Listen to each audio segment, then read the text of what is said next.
Welcome to HumanityWins.net. Please read the important disclaimer on your screen. All of the content provided is for entertainment purposes only. It should not be taken as medical or legal advice. Please contact your doctor or lawyer if you require such advice. Thank you. The show starts right now. Hello, welcome to Change is Near. This is episode 35 from April the 8th of the year 2022. Today's episode is long due. It's about someone I admire very much, someone that I'm completely sure tap into his wisdom, to his spirituality, is Nikola Tesla, okay? And I just want to remind you there's an important disclaimer in the screen right now. You want to go ahead and read it. It's just the terms and conditions of the show, just for legal and medical matters, okay? So, Nikola Tesla, he was born in Croatia, mid-19th century, 1850 something, if I remember correctly. 56, if I remember correctly. As I say, I don't prepare the show with technical details. I just clear my mind and I speak my memories and whatever comes from that. So he moved to the United States in the 1880s and was a trainee for Thomas Alva Edison, the one that discovered direct current, DC. And he is the base, or he created a company that is now known as General Electric Company, or GE. I'm sure you have heard of it. I actually worked for GE a long time ago, in the year 2000 for 1 year. It was my worst experience work-wise. I didn't appreciate the culture of GE, that it's based on actually stressing its employees to the maximum, apparently to get the best out of them. I don't agree with that. I don't agree it's a conducive environment, and I didn't like my year in General Electric, and as soon as I was able, I quit that job and actually moved to Finland with my girlfriend up to another job, and I already spoke about the experience that I went to Russia, that in previous episodes. So Nikola Tesla briefly worked with Thomas Alva Edison as a trainee, and they didn't get along very well. Nikola Tesla was a fan of alternating current, not direct current. And certainly what powers the world today, alternating current, is I think that argument has been settled, that he was right all along. And he went on and actually got financing from different people, including at the end JP Morgan. And you recognize the name of the company right now, financial company, JP Morgan. There was a gentleman named JP Morgan over 100 years ago. He was extremely wealthy as far as money-wise, but he was based on the scarcity part of things, not the abundance. And he was based about always making a profit and taking care of things that make a profit. So I found a very good video. I didn't take out any of it. I'm still going to include the link for credit purposes. This is not my material, but I think in 10 minutes it explains the story of Nikola Tesla, free energy, and all those concepts very well. It's like mainstream, but I'm surprised that touches really into the issue that free energy is not allowed right now, and it would have changed the world for sure. It's not allowed because of the scarcity to abundance paradigm, okay? So let's look at the video together, and I'll give you my points afterwards.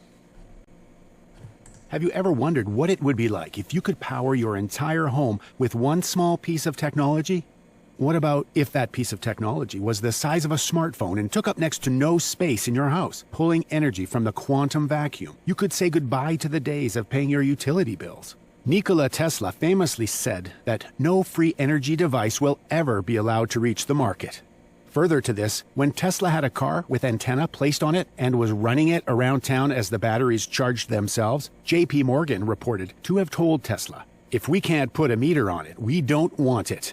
In 1901, Tesla started building the Wardenclyffe Tower with funding from JP Morgan.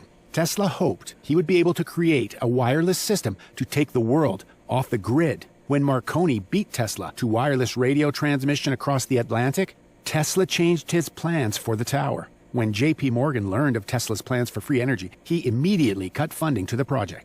After all, Morgan was a titan of electricity in his own right, a Goliath in the copper industry, as well as being a capitalist whose work focused around profiting from others. In 1905, Nikola Tesla submitted a patent entitled The Art of Transmitting Electrical Energy Through the Natural Medium. Tesla had realized that the ionosphere was filled with electrical energy that could be easily tapped into. Seeing the world as one big electrical generator, Tesla believed that by using an appropriate medium, limitless energy could be harnessed from the magnetic poles which the planet centered around. Tesla wanted to condense trapped energy between the surface of the Earth and its upper atmosphere and transform it into an electrical current. The sun, to Tesla, was merely a ball of electricity, positively charged with potentially 200 billion volts. To the contrary, Earth was charged with negative electricity, and to Tesla, this force constituted what he called cosmic energy. To experiment and test his ideas, Tesla created the Tesla coil in Colorado Springs on Pikes Peak. On his quest for a wireless world unowned by a power grid, Tesla created electrical arcs that were essentially man-made lightning bolts. This lightning was seen for miles around and helped Tesla to prove that his invention could power light bulbs wirelessly.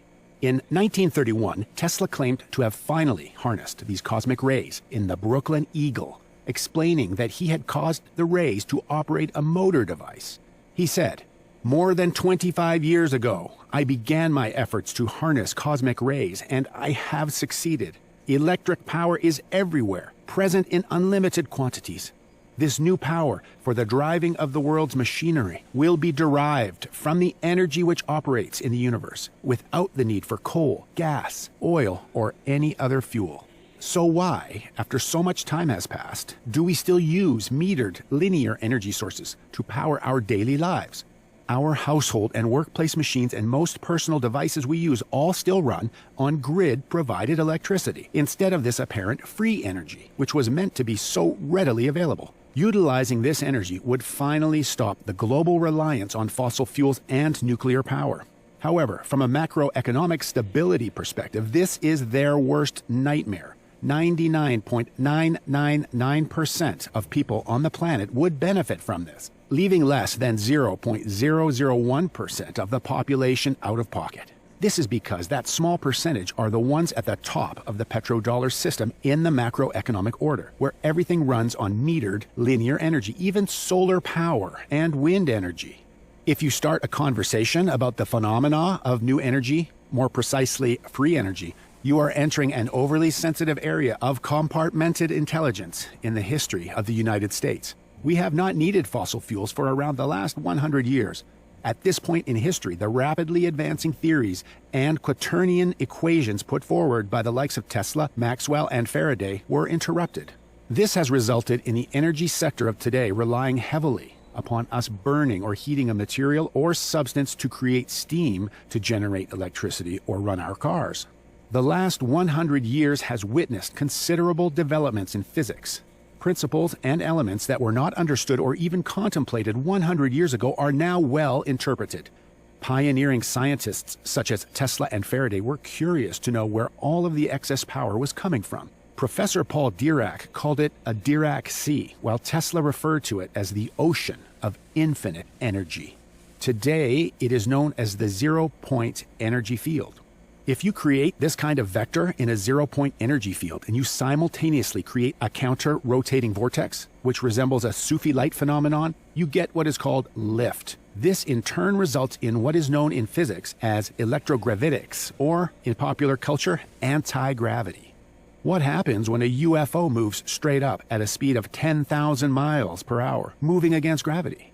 Well, the UFO is actually in a space-time bubble, having created its own environment. There are no restrictions to normal aerodynamics, and things can lift and go straight up at these velocities. When an object reaches terminal velocity, it can become massless. During the time of Tesla, when alternative current, AC, was invented, they noticed this effect, where a certain amount of energy would go into a system and more energy would come out. This ideology was not accepted until a physicist named Hendrik Casimir published his findings in mainstream physics journals. His work proved there would still be energy in the universe even after cooling all of the atoms to absolute zero, thus proving the existence of the zero-point energy field. This very field was later found to be in all of the space that surrounds us every day. It is believed that every cubic centimeter of space has enough power to provide energy to the United States for one whole day. This energy field is so gargantuan. If we decided to run the planet from this energy source, it would be like taking 1 ounce of water out of the ocean. In the last 100 years, little has changed in terms of the geopolitical macroeconomic exigencies, and this is somewhat problematic. Not only are there bankers and kleptocrats that are misanthropic sociopaths, but there are also several stakeholders that do not want to deal with these changes.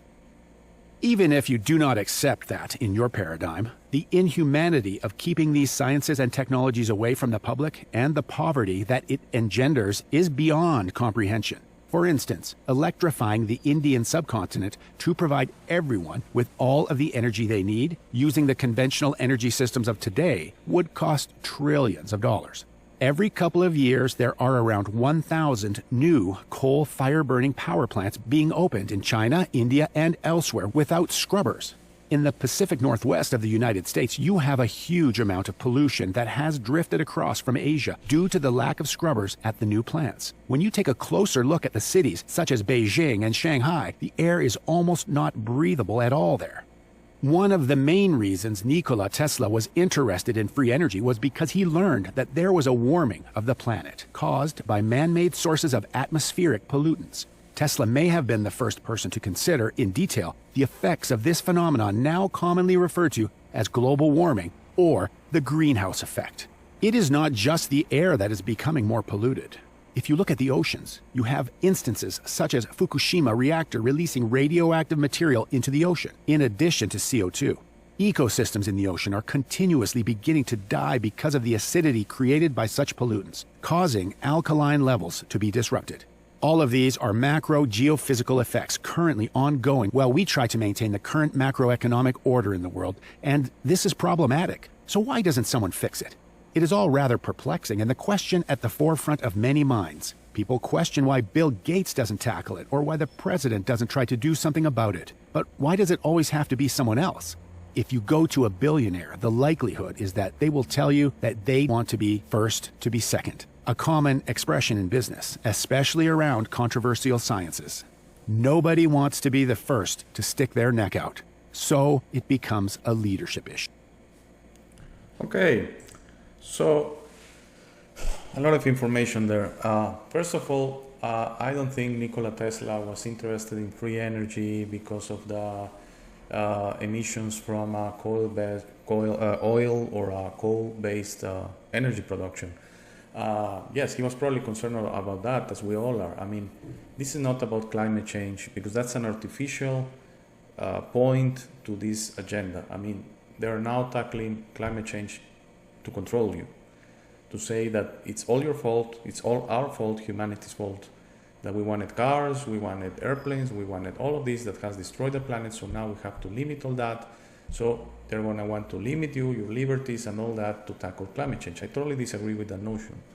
But yes, definitely, these energies have to go. You see, all of them, not only oil-based or coal-based, also wind, solar, nuclear especially, they have to go because all of them interfere with nature and they're not necessary as Nikola Tesla had discovered.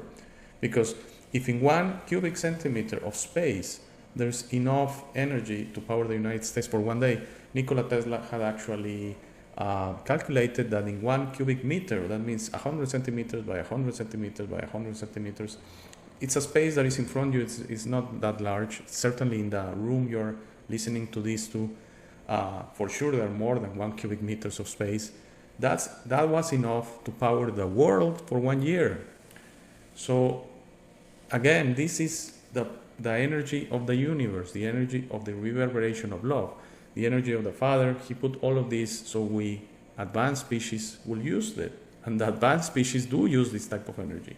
It's only us that we are not really a species that has taken its place and we're limited by the evildoers, that we still use these rudimentary, primitive ways of creating energy that create other problems. And oh, by the way, they are based on the scarcity to abundance paradigm in the way that they're scarce, so you have to pay for them. They are able to package them in a way to be able to sell them. So you want a barrel of oil, is 200 liters or whatever, this is the price, and that. Free energy is impossible to package it, for selling.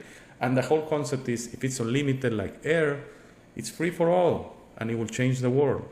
It will change the world. I'm totally sure that if free energy was allowed to exist, the world will change overnight. In 5-10 years, we'll go to an abundance paradigm that this energy will create other systems to create food, even for medicinal purposes. Everything will change, and the environment will fix itself, because if we leave nature alone, it fixes itself. We don't need to fix the earth, we just need to leave it alone and stop polluting it, because we are polluting it with this energy. That's for sure. I'm not a climate change advocate, but you have to understand all of the earth 2019, 2022, 2000, 1900, 1800 was an unbalanced place. We're really just abusing nature, we're really just polluting earth, and we're being unbalanced and interfere with everything because we didn't know better. You see, because we were groomed to believe that was advancement, that was scientific advancement, the Industrial Revolution, whatever you want to call it, technology, all of this, when really we're using still primitive and very unfortunate ways of creating energy. Tesla knew better. He discovered that this energy was coming from the universe. I don't know if he mentioned that it was coming from Earth or he believed that it was coming from Earth, but I'm totally sure he found it was infinite. It was infinite, and it was clean energy. It didn't create any problems. It didn't have any EMF pollution on it. Because you see, right now, even if you create energy in a nuclear plant, a coal plant, a gas plant, there's no oil plants, but there's gas. Oil is used for other things like powering, creating gasoline and creating air fuel and that. But they use gas for electricity plants and hydro plants and aeolic towers or wind turbines and solar. All of that needs to be transported, and it creates huge amounts of EMF pollution. Actually, they don't allow these power lines close to schools because it creates brain cancers usually to kids. So what's going on with that? None of those problems are with free energy, by the way, because again, you will create it locally for starters, and even if you transport it, this energy is pristine. It's basically love as energy, okay? It's the love that powers the universe. So I wanted to present a second video. This is the last one of this episode, and I'm going to go specifically on the Tunguska event. I want to present you the mainstream idea of what happened. I totally disagree, by the way. I'm going to give you my comments at the end of the video on how Tesla was involved in this event, in my opinion, okay?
Okay, the Tunguska event, it happened in 1908 over Siberia, Russia. There are so many explanations. First of all, this is a unique event in the Earth's history. I mean, there are no similar events that stuff exploded in the sky, created a thermonuclear explosion, and it leveled over 2,000 square kilometers of land. I mean, no. So if it's possible, if it's common, again, nature doesn't operate like that. If this was a natural event, why it hasn't happened many times before in the past, and only in this event? So, no, my theory, and it's shared. I mean, there are 4 or 5 school of thoughts with the Tunguska event. One is the one I show you. That's the mainstream explanation. There's another one: a nuclear bomb exploded in the sky. But again, apparently we didn't have that capability in 1908. So what happened there? Also, a UFO exploded in the sky. That's another theory, and it was nuclear in origin. So that's why it created a nuclear explosion. It had a nuclear motor or whatever engine or whatever nuclear core and all that. No, don't agree with that as well. Apparently Tesla was being funded by the system. Okay, that was a problem. Fortunately, I spoke about money recently, and money and energy, and you need money in this reality. So for Tesla to build his inventions, for Tesla to build his machines, he needed money. So unfortunately, he had to accept the funding from JP Morgan. And I think also when they discovered the stuff he was getting into, so they went into asking him to create a weapon that it was called the Cosmic Ray Gun, apparently. That was the full name. And Tesla agreed, and he tested the weapon. And you might ask why it happened in Siberia. You have to see, quantum physics are quite strange. I don't understand them myself, but what I understand is we all have, for example, a specific vibrational frequency, okay? All of us. So people that have that ability to, for example, send energy, healing energy, something that is called Reiki, okay? When they know your frequency, and they can get that from hearing your voice, some of them only need the name and date of birth. It depends on their ability to put themselves on your frequency, like if it was a radio, your radio station. Once they have you in the radio station, they can send energy to you wherever you are in the world and wherever you are in the universe, because these signals travel all throughout the universe until they find the frequency they are trying to reach. So your unique frequency is not unique to the world, it's actually unique to the universe, okay? So Tesla tuned into something. It was that area of the world for some reason, maybe because it was uninhabited. That's one theory. And he was testing it. He didn't expect this level of destruction. And when it happened and he saw it, he immediately destroyed all the evidence, all his documents, technical documents on the Cosmic Ray Gun, and all the physical gun itself. Okay? And he said it didn't work. And I don't know what happened. They believed him. Unfortunately, some of that, they probably re-engineered whatever he was doing. And it's the basis of what now is called a DEW, or a direct energy weapon, that functions very similar. Doesn't create that level of destruction, or it can, but they don't use it like that. They use it to target specific individuals or a group of individuals through direct, totally transparent energy that vibrates with the individual and actually makes them boil, or it's horrible. It makes their skin catch fire and all that. That's a direct energy weapon, and it's similar to what happened in the Tunguska event. That the reports are that basically the trees just caught fire, spontaneous combustion.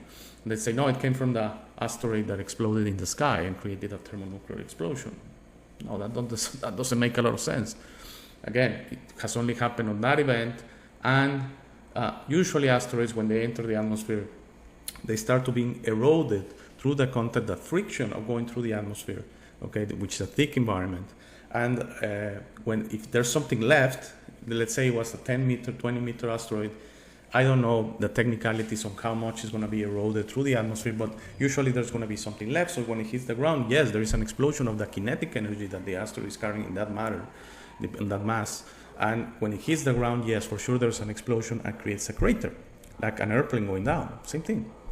But of course, the velocity of the asteroid and the mass and all that so much, it creates a greater explosion than, for example, an airplane hitting the ground, which is very little mass, by the way, because an airplane is just basically a very skinny tube that is as lightweight as possible, so it's as efficient as possible traveling the skies.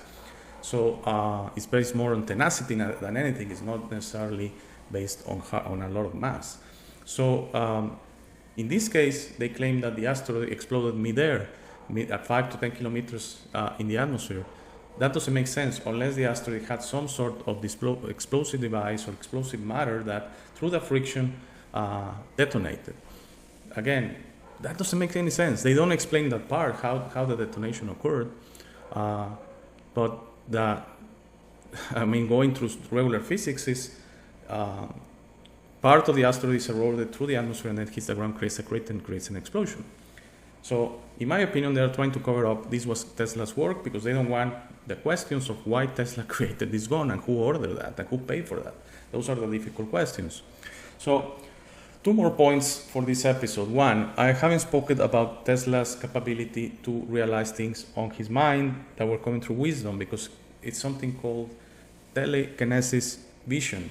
So he, for example, the first Tesla motor, he was in Budapest, I believe 1880 something one maybe.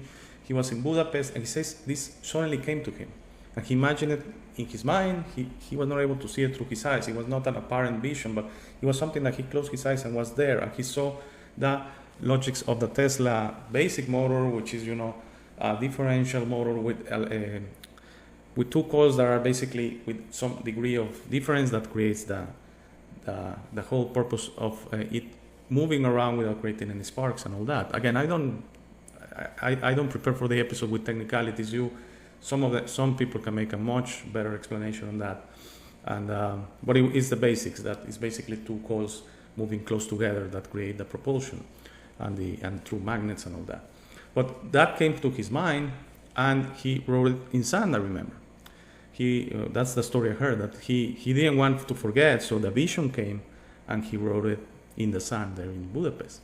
So that is wisdom. That is something that he untapped, wisdom necessary for humankind, necessary for the advancement of humanity, possibly the liberation of humanity.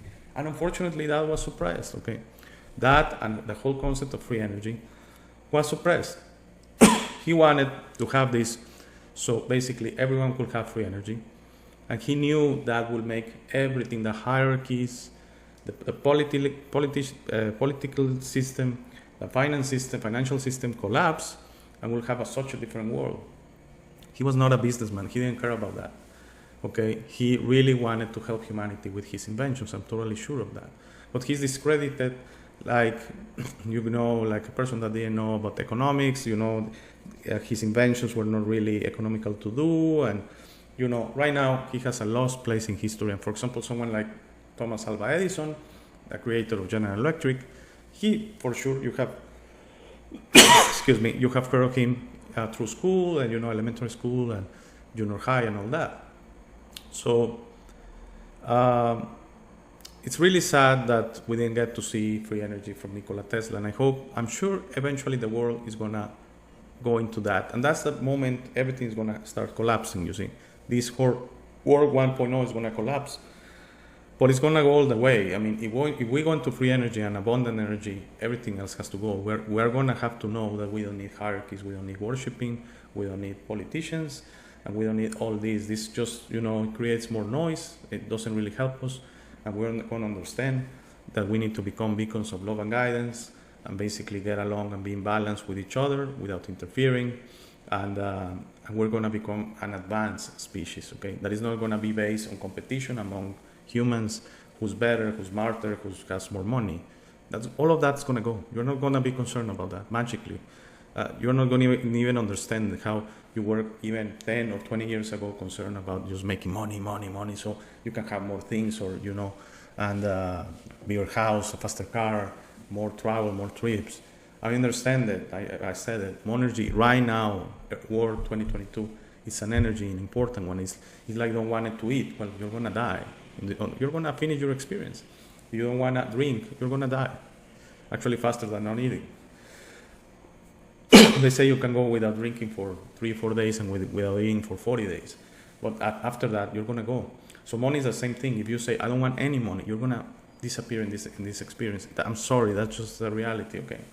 So Nikola Tesla's heart was in the right place, the mind as well, I mean, there's no other way he could have gone about it. But in reality, maybe it was not the time for his inventions to come into fruition. And I hope when they do, he gets his name in history, in the humankind's history, as one of the good guys, one that really cared about humanity. So, again, if you're new to the show, I include this slide on every episode. This is my whole purpose of making episodes, of having a channel, that I want to tell you that this is all about you. This is not a religion, by the way. I'm not trying to, this is not Hinduism, because I've been asked about that. This is not Buddhism, which is not a religion, by the way. This is just a message I feel like I need to get out, okay? So if it resonates with you, this is great. If it doesn't, it's great as well. Just don't take any offense. So this is all about you. Discover yourself. You are not what you've been groomed and programmed to believe. Your best version is inside you. You have amazing strength, incredible wisdom, a beautiful heart. All of these things I just said, I believe them resonate with me 100%, okay? Very important, the most important message I can give you. You discover yourself, who you are, that you are not this thing you're made believe to be. You are going to break the matrix. You're going to notice that the earth is full of deception. There's a veil, there's a matrix. You're going to break it. And in your next experience, you are going to be free. So my suggestion to you, if you allow me, is that you find your best version on this reality to become a beacon of love and guidance on this reality. Because you see, if your ultimate best version and your ultimate being a beacon of love and guidance is when you become a superior being, an ascended master, what is called your superior self, and then you go on forever just doing that, helping others, just beaming love to the universe. This energy that Nikola Tesla was able to tap in is love. It's love in the universe. That's why it's unlimited, it's clean, it's pristine, it's readily available. That's why 1 cubic centimeter powers the whole United States. Yes. And you know what? 1 cubic centimeter might power all the world forever because it's unlimited. The power of love is unlimited. The universe is unlimited. Okay? So I hope you enjoy it. Thank you for watching. Please share this content. If you want to do a public comment, you can use the platform you're watching in. If you want to privately contact me, please send me an email to changeisnear@protonmail.com. And as always, I suggest the guys from Waking the Future, great channel, link to them on the show details. And I include the links to both videos, okay? Actually, the first one was basically all the video. I couldn't take out anything. It was so good that I couldn't take out anything. The second one, as well, it was only a short video. Sorry about that. So both videos were basically complete, but I include the link to the YouTube video for credit purposes and to tell you this is definitely not my work. This is someone else's, okay? Thank you very much. Have a very, very nice. We want you on the show. Send me an email to hey@humanityways.net. To schedule an interview, help me out by making the show more interesting, fun and knowledgeable, by having you on and giving our viewers the opportunity to learn from you. Thank you for making it to this part of the video. This is my favorite part. This is where I suggest to you that you discover yourself. You are not what you have been groomed to believe. You are this incredible being without limits that has eternal life, amazing strength, infinite wisdom, and a big, beautiful heart. All your limits are always self-imposed. Your best version in this reality is inside you. Your only mission on this life is to become a beacon of love and guidance. This version is ready to be discovered today.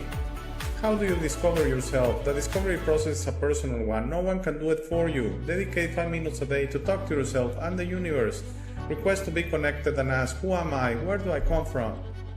You will start getting signs, breadcrumbs, and signals. You will notice how your notions about those realities start disappearing. No more hierarchies, no more competition, no more complaining, no more depending on others. Discovering yourself equals to breaking your matrix. Your self-imposed limits will fall and you will be ready to serve humanity and help break this spell and deception on us.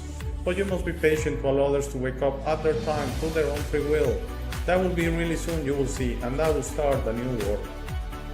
As you work towards your best version, you will notice how all emotions don't serve you anymore. Hate, fear, rage, pride, loss, envy, violence, justice, true violence, judgment of others, and other emotions will disappear from your mind and heart.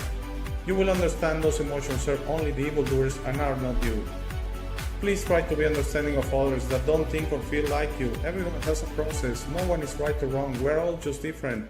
Don't be concerned about being right, ever. Don't allow pride preventing you from patching things up with family and friends. It is very important you enjoy this life with your loved ones. Put in the work to patch things up and leave it to others to decide.